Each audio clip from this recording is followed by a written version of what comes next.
কষ্টৰ ফল আমাৰ আটাইৰে মোৰ গোটেই টিমটো এটা এটা মেম্বাৰ সুব্ৰত কাকতিৰ পৰা আৰম্ভ কৰি মোৰ চাহ দিয়া ল'ৰাটোলৈকে যিটো ডেডিকেশ্যন সেই ডেডিকেশ্যনৰ কোবত আমি এইখন চিনেমা কৰিছোঁ আমাৰ চিনেমাত কোনো ধৰণৰ বেলেগ ষ্টিমুলেট নাই আমি বহুত কষ্ট কৰিছোঁ কাম চিধা 2 কোটি টকা ব্যয় কৰিছে প্ৰযোজকে মই সদায় কওঁ চিনেমাখনৰ দাম আচলতে 6 কোটি টকা আমি আমাৰ 3 গুণ কষ্ট কৰিছোঁ গতিকে আমি 3ৰে তাক পূৰণ কৰিছোঁ আচলতে গতিকে 6 কোটি টকাৰ এখন চিনেমা এখন আচলতে আৰু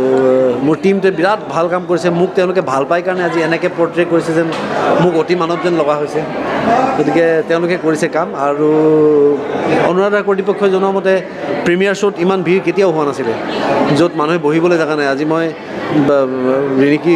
ভূঞা আহিছে শৰ্মা আহিছে তেখেতক মই জেগা এটা উলিয়াই দিব পৰা নাই মই মোৰ টিমৰ কাৰোবাৰ তাক ছিটৰ পৰা উঠাই পেলাই বহুৱাবলগীয়া হৈছে বয়োজ্যেষ্ঠ মানুহ 2 এজন বহি আছিলে মই টানি টুনি বহুৱাইছোঁ বহুত মানুহে ছিট নাপাই উভতি গৈছে মই ভাবোঁ এইটোৱে লাগিছিল আচলতে মোক অসমীয়া চিনেমাৰ নিৰ্মাতা হিচাপে আৰু আগলৈ যদি আমি এই ধৰণৰ বিপুল সঁহাৰি পাই থাকোঁ দৰ্শকক মই ইয়াতকৈ আৰু বহু ভাল ভাল ছবি বনাম য'ত অন্ততঃ এটা দিন আহিব য'ত অসমীয়া ছবিয়ে ভাৰতবৰ্ষৰ যিকোনো ছবিৰ লগত সমান্তৰালভাৱে থিয় হ'ব পাৰিব আজি আমাৰ বাজেট বহুত কম এবাৰ আটাই কল্পনা কৰক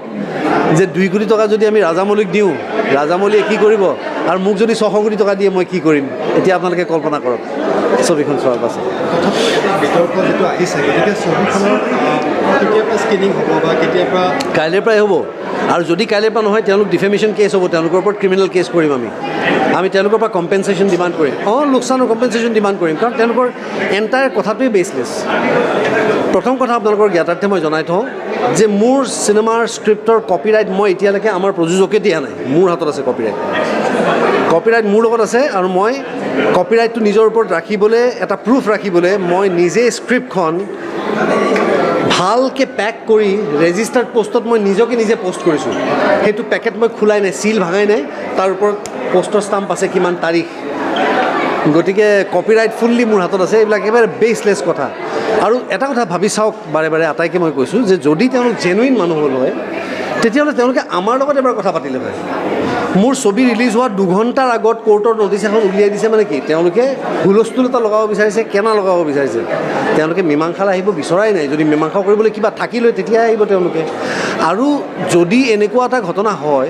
মানুহে কলম এটা চুৰ কৰিব পাৰে মানুহে টুপি এটা চুৰ কৰিব পাৰে চিনেমা এখন চুৰ কৰিব নোৱাৰে নহয় চিনেমা এখন চেঞ্চৰ বৰ্ডে দস্তুৰমত বাকাইদা চাৰ্টিফিকেট দিয়ে তাৰ কাৰণে তেওঁলোকে চিনেমা কেতিয়া ৰেজিষ্ট্ৰেশ্যন কৰিছিলে কাৰ নামত আছে ৰেজিষ্ট্ৰেশ্যন কপিৰাইট কাৰ লগত আছে কাৰ লগত এগ্ৰিমেণ্ট আছে কোৰ্ট মানে আমাৰ প্ৰযোজক আৰু ডিৰেক্টৰৰ মাজত প্ৰযোজক আৰু বাকী অভিনেতা অভিনেত্ৰীৰ মাজত প্ৰযোজকৰ একাউণ্টৰ পৰা একাউণ্ট পেইড পইচা হৈছে বোলে ব্লেক মানি ব্যৱহাৰ কৰিছে তেতিয়াও নহয় একাউণ্ট পেইড পইচা আছে গতিকে কোনোবাই এনেকৈতো ময়ো ক'ব পাৰোঁ সঞ্জয় লীলা বাঞ্চালীৰ চিনেমাখনৰ মোৰ অংশ আছিলে মোক উলিয়াই দিলে সঞ্জয়ে এনেকৈ কৈ দিব পাৰোঁতো এইবিলাক ফটোৱা কথা কাইলৈকে এইবিলাক চব প্ৰমাণ হ'ব মহামান্য আদালতৰ পৰা আমাৰ বিশ্বাস আছে যে আমি তেওঁলোকে তথ্য বিচাৰিবতো কোৰ্টে যেতিয়া 2 পক্ষ বহিব কোৰ্টে তথ্য বিচাৰিব যে মোক তথ্য দিয়ক সকলো তথ্য আমাৰ প্ৰযোজকৰ হাতত আছে গতিকে মই ভাবোঁ যে এইটো এটা খুব ৰং ইণ্টেনশ্যনেৰে কৰা কাম একো চিন্তাৰ কাৰণ নাই আৰু যদি কেনেবাকৈ আমাৰ এটা শ্ব' যদি কালি বাতিল হ'বলৈ হয় কোৰ্টৰ এই অৰ্ডাৰটোৰ কাৰণে কিবা কাৰণত যদি আমি কোৰ্টত তাতকৈ আগতে আমি যদি তেওঁলোকৰ পৰা যদি এইটো বাতিল কৰাব নোৱাৰোঁ অৰ্ডাৰটো তেতিয়াহ'লে তেওঁলোকে আমাক কম্পেনচেশ্যন পে' কৰিব লাগিব